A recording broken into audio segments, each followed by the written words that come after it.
Welcome to UPSC exam prep. आज है 4 जनवरी 2024 और स्वागत है आपका करंट अफेयर्स न्यूज डिस्कशन में। तो आइए शुरू करते हैं। आज का हमारा पहला आर्टिकल है कर्मन रेखा के बारे में। तो आइए देखते हैं। अभी कर्मन रेखा में अंतर्राष्ट्रीय जल की अवधारणा के समान एक विशिष्ट राष्ट्रीय सीमांकन का अभाव है। तो कर्मन रेखा के बारे में देख लेते हैं। ये समुद्र तल से 100 किलोमीटर या 62 मील ऊपर स्थित है और ये एक काल्पनिक रेखा है जो अंतरिक्ष से पृथ्वी के वायुमंडल का सीमांकन करती है। जैसे इसमें देख सकते हैं, ये मैप है। इसमें ये मेसोस्फीयर है और ये थर्मोस्फीयर है। इसके बीच में जो है ये लाइन, ये लिखा है, ये जो लाइन है ये इसको कर्मन रेखा बोलते हैं। और ये 100 किलोमीटर या 62 मील मतलब इसका मतलब ऊंचाई है। अब इसके बारे में देख लेते हैं। इसकी स्थापना 1960 के दशक में फेडरेशन एरोनॉटिक इंटरनेशनल नामक एक रिकॉर्ड कीपिंग संस्था द्वारा की गई थी। इसका नाम एरोस्पेस अग्रणी थियोडोर वॉन कर्मन के नाम पर रखा गया था। हालांकि सभी वैज्ञानिक और अंतरिक्ष जो यात्री हैं वो इसे स्वीकार नहीं करते। जिसे उदाहरण के लिए संघीय उड्डयन प्रशासन नासा और अमेरिकी सेना बाहरी अंतरिक्ष और वायुमंडल के बीच की रेखा को पृथ्वी की सतह से 80 से 50 किलो जो 80 किलोमीटर या 50 मील ऊपर रखते हैं, इसको मानते हैं। अधिकांश देश अंतरिक्ष जो संगठन ये पृथ्वी और अंतरिक्ष के बीच की इस सीमा को पहचानते हैं। मतलब इस अर्थ में ये भौतिक वास्तविकता और जो आधारित है भौतिक मतलब वास्तविकता पर आधारित है। और ये मोटे तौर पर उस ऊंचाई को चिन्हित करता है जहां पारंपरिक विमान और प्रभावी ढंग से उड़ान नहीं भरे जा सकते हैं। कर्मन रेखा ये इसके ऊपर यात्रा करने वाले किसी भी चीज को एक प्ररोदन प्रणाली की आवश्यकता होती है। पृथ्वी के वायुमंडल द्वारा उत्पन्न जो लिफ्ट पर निर्भर नहीं होता ये, और हवा बहुत अधिक पतली होती है यहाँ पे।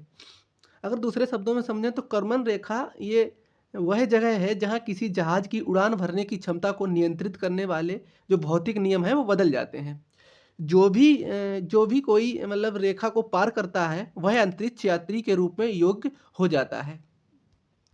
हमें कर्मन रेखा है जो इसकी जो आवश्यकता क्यों है, तो 1967 की वाह्य अंतरिक्ष संधि कहती है कि अंतरिक्ष के सभी देशों के लिए इसको सुलभ होना चाहिए और ये स्वतंत्र और इसको वैज्ञानिक तरीके से जांच इसकी की जानी चाहिए। क्या और कहाँ स्थान की कानूनी सीमा निर्धारित करने से विवादों से बचने और अंतरिक्ष गतिविधियों और मानव अंतरिक्ष यात्राओं पर नज़र रखने में ये इससे मदद मिल सकती है। तो इसमें मैप में समझाया गया है जैसे कि ये हमारी पृथ्वी है और पृथ्वी से ये मीजोस्फीयर और थर्मोस्फीयर के जो बीच में ये लाइन है, ये मतलब कर्मन लाइन है और 60 मील्स है या ये 100 किलोमीटर है। इसमें चित्र में अच्छे से दिखाया गया है। हमारा अगला आर्टिकल है बरली जनजाति के बारे में। तो आइए देखते हैं। अभी महाराष्ट्र में संजय गांधी राष्ट्रीय उद्यान के पास रहने वाली स्वदेशी बरली जनजातियों ने तेंदुए के साथ शांतिपूर्ण सह अस्तित्व के बारे में आपके सबक को सिखाती है। तो बरली जनजाति के बारे में देख लेते हैं। यह एक आदिवासी मूल जनजाति है और ये गुजरात महाराष्ट्र के पहाड़ी तटीय और सीमावर्ती क्षेत्रों में रहती है। बरली शब्द ये बरला शब्द से बना है जिसका अर्थ है भूमि का टुकड़ा। इसकी ये लोग भाषा तो इनकी ये बरली लोग ये बारली बोलते हैं जो एक इंडो आर्यन भाषा है और इस भाषा को आमतौर पर मराठी के रूप में वर्गीकृत किया जाता है, लेकिन इसे कोंकणी या भील के नाम से जाना जाता है। संस्कृति तो इनकी स्वयं की जीववादी मान्यताएं हैं। इसकी जीवन शैली, रीति रिवाज, परंपराएं और उन्होंने कई हिंदू मान्यताओं को भी अपना रखा है। वर्ली संस्कृति मातृ प्रकृति की अवधारणा पर केंद्रित है और वारली पेंटिंग में प्राकृतिक तत्वों को अक्सर केंद्र बिंदु के रूप में चित्रित किया जाता है। अभी पीछे हमने वारली पेंटिंग के बारे में आर्टिकल डिस्कस किया था। यह जनजातीय लोक कला के साथ साथ देवी देवताओं और अनुष्ठान संस्कृति को भी महत्व देती है। यह स्वयं के पारंपरिक जीवन के तरीके, रीति रिवाज और परंपराओं को चित्रित करने के लिए पेंटिंग का उपयोग करते हैं। इसमें अधिकांश पेंटिंग महिलाओं द्वारा बनाई जाती है। इसकी शैली और पोशाक में बर्ली जनजाति की महिलाएं लुगडेन पहनती हैं, जो घुटनों तक पहनी जाती है और आमतौर पर 1 गज की साड़ी होती है। महाराष्ट्रियन ग्रामीण क्षेत्रों का प्रभाव साड़ी पर पड़ा है इसका, और ये घुटनों तक की लंबाई वाली ड्रेपिंग महाराष्ट्रियन साड़ी ड्रेपिंग शैली से मिलती-जुलती है। अब इसके महोत्सव त्योहार देखते हैं। तो बर्ली जनजातियों द्वारा आयोजित 3 दिवसीय मुखौटा महोत्सव बोहड़ा है। इस उत्सव के दौरान मुखौटा मालिन इन मुखौटों को पहनते हैं और इन कई बार ये प्रदर्शन भी करते हैं। इनके नृत्य और संगीत के बारे में देखते हैं। तो ये तारपा संगीत वाद्य यंत्रों के साथ तारपा नृत्य करते हैं। ये आमतौर पर समूह में प्रदर्शन करते हैं और एक व्यक्ति तारपा वाद्य यंत्र के साथ संगीत बजाता है और बाकी लोग संगीतकार को केंद्र में रखकर और घेरा बना के और लोगों के साथ में ये नृत्य करते हैं। इसे इसमें दिखाया गया है कि एक व्यक्ति ये तारपा बजा रहा है और सारे लोग बाकी नृत्य कर रहे हैं घेरा बना के, इस तरह से। हमारा अगला आर्टिकल है डायरेक्ट टू मोबाइल तकनीकी के बारे में, यानी D2M के बारे में। तो आइए देखते हैं। अभी भारतीय दूरसंचार ऑपरेटरों ने सरकार से उस स्पेक्ट्रम को नीलामी करने के लिए कहा है जिसका उपयोग डायरेक्ट टू मोबाइल प्रौद्योगिकी सेवाओं के लिए किया जाएगा। डायरेक्ट टू मोबाइल तकनीकी के बारे में देखते हैं। तो D2M के पीछे का विज्ञान FM रेडियो के समान है, जहां डिवाइस के भीतर एक रिसीवर विभिन्न रेडियो आवृत्तियों पर टैप करता है। ये आधुनिक तकनीकी ब्रॉडबैंड प्रसारण का एक संयोजन है जो क्षेत्रीय डिजिटल टीवी सिग्नल को पकड़ने के लिए मोबाइल फ़ोन का उपयोग करती है। D2M का उपयोग करके लाइव टीवी मैचों सहित मल्टीमीडिया सामग्री का इंटरनेट का उपयोग किए बिना सीधे फ़ोन पर स्ट्रीम किया जा सकता है। D2M ये सुनिश्चित करता है कि आपातकालीन अलर्ट सीधे विश्वसनीय रूप से इंटरनेट सेलुलर नेटवर्क पर निर्भरता के बिना वितरित किए जाएं। आपदा प्रबंधन ऑडियो सामग्री लक्षित तरीके से सीधे और प्रमाणिक रूप से वितरित की जाती है। D2M के साथ सरकारें नागरिक केंद्रीय और नागरिक प्रसारित जो जानकारी भी प्रसारित कर सकती हैं, जो नागरिक केंद्रित होती हैं, जो जानकारियां, जैसे कोई फ्लड आया है या साइक्लोन आया है तो उसमें जो भी अलर्ट सिस्टम उसमें होता है उसके तहत मैसेज वगैरह से जानकारी दी जाती है, उस तरह से भी जानकारी दी जा सकती है। ये दृष्टिकोण उपभोक्ताओं को सूचित करने, मनोरंजन के लिए इंटरनेट डाटा खपत पर भी निर्भरता को भी कम करके लाभान्वित करेगा। तो इसमें चुनौतियां क्या हैं, तो इसकी चुनौतियां देख लेते हैं। तो ये अभी भी विकास के चरण में है और सभी सरकारों के सामने सबसे बड़ी चुनौती D2M तकनीकी को व्यापक स्तर पर लॉन्च करने के लिए दूर संचार रहित विभिन्न हितधारकों को एक साथ लाना है। ये कुछ समस्याएं हैं। हमारा अगला आर्टिकल है हट्टी समुदाय के बारे में। तो आइए देखते हैं। अभी हाल ही में हिमाचल प्रदेश सरकार ने अंततः सिरमौर जिले के ट्रांसगिरी क्षेत्र के हट्टी समुदाय को अनुसूचित जनजाति का दर्जा देने के लिए अधिसूचना जारी की है। यह एक घनिष्ठ समुदाय है जिसका नाम शहरों के जो हाट होते हैं, जो छोटे छोटे बाजार लगते हैं गांव में, उनको हाट बोलते हैं। वो हाट कहे जाने वाले छोटे छोटे बाजारों और घरेलू सब्जियों, फसलों, मांस, ऊन आदि बेचने की इनकी परंपरा से इनको ये हट्टी नाम मिला है। इनकी मातृभूमि गिरी और टोंस नदियों के बेसिन में हिमालय उत्तराखंड सीमा तक फैली हुई है। ये दोनों यमुना की सहायक नदियां हैं।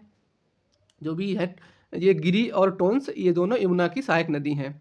इस समुदाय के लोग आमतौर पर समारोह के दौरान एक विशिष्ट सफ़ेद टोपी पहनते हैं और ये गिरी और टोंस नामक दो नदियों द्वारा सिरमौर से कटा हुआ है। और टोंस इसे उत्तराखंड के जौनसार बाबर क्षेत्र से विभाजित करता है। उत्तराखंड में ट्रांसगिरी क्षेत्र और जौनसार बाबर में रहने वाले हट्टी लोग हैं, उन्हें 1815 में जौनसार बाबर के क्षेत्र से अलग होने तक सिरमौर की शाही संपत्ति का हिस्सा इनके पास हुआ करता था। ये उनके उसके मतलब हिस्सा थे। ये खुम्बली नामक एक पारंपरिक परिषद द्वारा शासित होते हैं, जैसे हमारे यहाँ हरियाणा और पश्चिमी यूपी में होते हैं खाप पंचायत, उस तरह इनकी खुम्बली जो होती हैं। ट्रांसगिरी और जौनसार बाबर में दो हट्टी कुलों की परंपराएं समान हैं और इसमें अंतर विवाह सामान्य है। हमारा अगला आर्टिकल है अभ्यास रेगिस्तान चक्रवात के बारे में, यानी मतलब एक्सरसाइज डेजर्ट साइक्लोन के बारे में। तो आइए देखते हैं। ये इंडिया और यूएई का ज्वाइंट एक्सरसाइज है। भारत और संयुक्त अरब अमीरात के बीच संयुक्त सैन्य अभ्यास डेजर्ट साइक्लोन 2024 को 2 जनवरी से 15 जनवरी तक राजस्थान में आयोजित करने मतलब किया जा रहा है। ये भारत और संयुक्त अरब अमीरात यूएई के बीच संयुक्त सैन्य अभ्यास डेजर्ट साइक्लोन 2024 का उद्घाटन संस्करण है, यानी ये पहली बार हो रहा है। इस अभ्यास का उद्देश्य शहरी परिचालन में सर्वोत्तम प्रथाओं को सीखने और साझा करने, अंतर संचालनीयता को बढ़ावा देना है। ये अभ्यास रणनीतिक साझेदारी में एक महत्वपूर्ण जो मील का पत्थर साबित होगा। भारत और यूएई संबंधों के बारे में मुख्य तथ्य देख लेते हैं। तो भारत और संयुक्त अरब अमीरात ये 1972 में राजनयिक संबंध स्थापित अब दोनों ने अपने करे थे। और सॉरी, संयुक्त अरब अमीरात ने 1972 में दिल्ली में अपना दूतावास खोला था, जबकि भारत ने 1973 में अबू धाबी में अपना दूतावास खोला है। भारत यूएई संयुक्त वायुसेना अभ्यास सितंबर 2008 में अबू धाबी के अल धपरा बेस पर हुआ था। भारत अबू धाबी में द्विवार्षिक अंतर्राष्ट्रीय रक्षा प्रदर्शनी में भी नियमित भागीदार रहा है। इस साल की शुरुआत में भारतीय नौसेना के 2000 आईएनएस विशाखापत्तनम और आईएनएस त्रिकंद ने दोनों सेनाओं के बीच अंतर संचालनीयता और उनके तालमेल को बढ़ाने के लिए संयुक्त अरब अमीरात के साथ द्विपक्षीय अभ्यास जायद तलवार में भाग लिया था। हमारा अगला आर्टिकल है एक्सपोसेट मिशन के बारे में। तो अभी हाल ही में भारतीय अंतरिक्ष अनुसंधान संगठन यानी इसरो ने PSLV C58 यानी C58 x ray polarimeter satellite XPoSat mission launch किया है। तो इसके बारे में देखते हैं। ये एक आकाशीय स्रोत से एक्सरे उत्सर्जन के जो अंतरिक्ष ध्रुवीकरण माप के जो अनुसंधान करने वाले इसरो का ये पहला समर्पित वैज्ञानिक उपग्रह है। इसमें 2 पेलोड ये ले जा सकता है। ये पोलिक्स ये एक 8 से 30 kb के ऊर्जा बैंड में खगोलीय अवलोकन के लिए एक एक्सरे पोलरीमीटर है। पेलोड का विकास UR राव सैटेलाइट सेंटर के सहयोग से रमन रिसर्च इंस्टीट्यूट बेंगलुरु द्वारा किया जा रहा है। लगभग 5 वर्षों के एक्सपोसेट मिशन के नियोजित जीवन काल के दौरान ये विभिन्न श्रेणियों के लगभग 40 उज्ज्वल खगोलीय स्रोतों का निरीक्षण करने की इसमें उम्मीद है। ये पोलरीमेट्री माप के लिए समर्पित एक मध्यम एक्सरे ऊर्जा बैंड में पहला पेलोड है। एक्सपेक्ट ये एक एक्सपोसेट का एक एक्सरे स्पेक्ट्रोस्कोपी और टाइमिंग पेलोड जो है, जो सॉफ्ट एक्स रे में तेज टाइमिंग और अच्छा स्पेक्ट्रोस्कोपिक रिजोल्यूशन प्रदान कर सकता है। ये सातत्य उत्सर्जन में वर्णक्रमीय स्थिति में परिवर्तन और उनकी लाइन फ्लक्स और प्रोफाइल में परिवर्तन की दीर्घकालिक निगरानी प्रदान कर सकता है। साथ ही एक्सरे ऊर्जा रेंज 0.8 से 15 kb के नरम एक्सरे उत्सर्जन की दीर्घकालिक अस्थायी निगरानी प्रदान कर सकता है। ये कई प्रकार के स्रोतों जैसे कि x ray pulsar, black hole, binary, SLM-XV, AGN और मैग्नेटर्स में कम चुंबकीय क्षेत्र, न्यूट्रॉन स्टार का निरीक्षण, इन सब का निरीक्षण ये करेगा।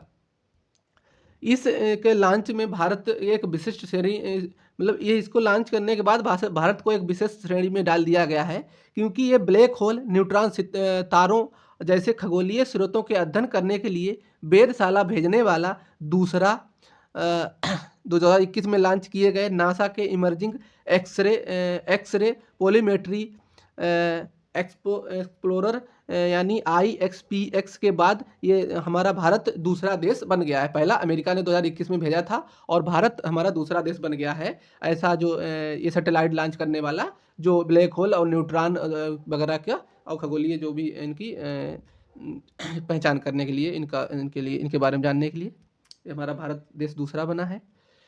हमारा अगला आर्टिकल है संयुक्त राष्ट्र सांख्यिकी आयोग के बारे में। तो आइए देखते हैं। अभी हाल ही में भारत ने संयुक्त राष्ट्र सांख्यिकी आयोग के सदस्य के रूप में 4 वर्ष का कार्यकाल शुरू किया है। संयुक्त राष्ट्र सांख्यिकी आयोग के बारे में देखते हैं। इसकी स्थापना 1947 में हुई थी और यह एक वैश्विक सांख्यिकी प्रणाली का सर्वोच्च निकाय है। ये संपूर्ण विश्व के देशों के मुख्य सांख्यिकी विदों को एक मंच पर लाता है। इसके कार्य क्या है? तो यह अंतर्राष्ट्रीय सांख्यिकी गतिविधियों के लिए सर्वोच्च निर्णय लेने वाली संस्था है, जो सांख्यिकी मानकों को स्थापित करने के लिए राष्ट्रीय एवं अंतर्राष्ट्रीय स्तर पर उनके कार्यान्वयन सहित अवधारणाओं और विधियों के विकास के लिए जिम्मेदार है। सांख्यिकी आयोग संयुक्त राष्ट्र सांख्यिकी प्रभाग के काम की देखरेख करता है और यह संयुक्त राष्ट्र आर्थिक और सामाजिक परिषद का एक कार्यात्मक आयोग है। इस आयोग में निम्नलिखित पैटर्न के अनुसार समान भौगोलिक वितरण के आधार पर संयुक्त राष्ट्र आर्थिक सामाजिक परिषद द्वारा चुने गए संयुक्त राष्ट्र के 24 सदस्य देश शामिल हैं। अफ्रीकी देशों में से इसमें 5 सदस्य हैं, मतलब 5 देश शामिल हैं। एशिया प्रशांत देशों से 4 सदस्य, पूर्वी यूरोपीय देशों से 4 सदस्य, लैटिन अमेरिका और जो कैरेबियाई देश हैं उनसे 4 सदस्य हैं, पश्चिमी यूरोपीय और अन्य देशों से 7 सदस्य, और इसके सदस्यों का कार्यकाल 4 वर्ष का होता है। भारत अंतिम बार 2004 में भारत सांख्यिकी आयोग का सदस्य था और 2 दशकों के अंतराल के बाद संयुक्त राष्ट्र एजेंसी में सदस्य ये बना है। मतलब लगातार इसमें ये 4 साल का इसका कार्यकाल 4 वर्ष का होता है, लेकिन लगातार आप 2 ही बार इसकी सदस्य इसके रह सकते हो। 2 बार के बाद में आपको गैप लेना पड़ेगा, उसके बाद में दोबारा आप इसके सदस्य बन सकते हो। इसका मुख्यालय न्यूयॉर्क में है। हमारा अगला आर्टिकल है नरसंहार कन्वेंशन के बारे में, यानी अब देखते हैं नरसंहार कन्वेंशन 1948। तो देखते हैं इसको। अभी हाल ही में दक्षिण अफ्रीका में तत्काल आदेश के लिए अंतर्राष्ट्रीय न्यायालय का रुख किया है, जिसमें घोषणा की गई है कि इजराइल 1948 के नरसंहार सम्मेलन के तहत अपने दायित्वों का उल्लंघन कर रहा है। तो बीच चर्चा में है, तो देख लेते हैं नरसंहार कन्वेंशन 1948 क्या है। ये दुनिया भर के विभिन्न समुदायों के खिलाफ हमलों की बात करते समय नरसंहार शब्द का अक्सर इस्तेमाल किया जाता है। इसे 1948 में यूएन महासभा में पेश नरसंहार के अपराध की रोकथाम और सजा पर संयुक्त राष्ट्र के कन्वेंशन में निर्धारित मानदंडों का उपयोग करके परिभाषित किया गया है। इसमें कहा गया है कि वर्तमान कन्वेंशन में नरसंहार का अर्थ है कि राष्ट्रीय, जातीय और नस्लीय या धार्मिक समूह को पूर्ण या आंशिक रूप से नष्ट करने के इरादे से किया गया निम्नलिखित में से कोई भी कार्य नरसंहार माना जाएगा। इसमें समूह के सदस्यों को मारना, समूह के सदस्यों को गंभीर शारीरिक या मानसिक क्षति पहुंचाना, या जानबूझकर कुछ एक समुदाय या समूह को एक ऐसी स्थिति थोपना जिसमें उसका संपूर्ण और आंशिक भौतिक विनाश हो सके, या समुदाय या समूह के भीतर संतान की उत्पत्ति को रोकने के उद्देश्य से उपाय करना, या समुदाय या समूह के बच्चों को जबरन दूसरे समूह में स्थानांतरित करना। समूह के जो इस सम्मेलन के अनुसार नरसंहार एक अपराध है, चाहे वह युद्धकाल के दौरान किया गया हो या शांति काल में। भारत ने इसका अनुमोदन 1959 में किया था और इस विषय पर कोई कानून अभी तक नहीं बना है। अंतर्राष्ट्रीय न्यायालय के बारे में मुख्य तथ्य देख लेते हैं। तो यह संयुक्त राष्ट्र के चार्टर द्वारा जून 1945 में स्थापित संयुक्त राष्ट्र का एक प्रमुख न्यायिक अंग है। इस न्यायालय की आधिकारिक भाषाएं फ्रेंच और अंग्रेजी है। शक्तियां और कार्य देख लेते हैं अंतर्राष्ट्रीय न्यायालय के। तो अंतर्राष्ट्रीय न्यायालय के 2 प्रकार के मामलों का पर विचार कर सकता है। इसमें 2 देशों के बीच प्रस्तुत किए गए कानूनी विवाद यानी विवादास्पद मामले, और संयुक्त राष्ट्र के अंगों और विशेष एजेंसियों जिसमें सलाहकार कार्रवाई द्वारा संदर्भित जो कानून होते हैं उनके प्रश्नों पर सलाहकार राय के लिए अनुरोध। न्यायालय के समक्ष सलाहकारी कार्रवाई के लिए संयुक्त राष्ट्र 5 अंगों और संयुक्त राष्ट्र परिवार के 16 विशेष एजेंसियों द्वारा संबंध गठबंधनों के लिए खुली है। ये विवादास्पद मामलों में अदालत के फैसले को अंतिम होते हैं और अपील के बिना मामलों के पक्षों पर ये बाध्यकारी होते हैं। न्यायालय में निर्णयों के विपरीत सलाहकारी राय बाध्यकारी नहीं है। इसमें 15 न्यायाधीश शामिल होते हैं जो सभी अलग अलग देशों से हैं और इन्हें संयुक्त राष्ट्र महासभा और सुरक्षा परिषद ये 9 साल की अवधि के लिए इनको चुना जाता है। उम्मीदवार को यूएनजीए और यूएनएससी दोनों में पूर्ण बहुमत प्राप्त होना चाहिए। न्यायालय की संरचना का 1/3 हिस्सा प्रत्येक 3 साल में नवीनीकृत किया जाता है। एक बार निर्वाचन होने के बाद कार्यालय का कोई सदस्य ना तो अपने देश की सरकार का और ना ही किसी अन्य देश की सरकार का प्रतिनिधि हो सकता है। तो आज के सारे आर्टिकल हमारे फिनिश हो गए। वीडियो को एंड करते हैं। वीडियो अच्छा लगे तो वीडियो को लाइक करें, शेयर करें और चैनल को सब्सक्राइब करें। थैंक यू, धन्यवाद।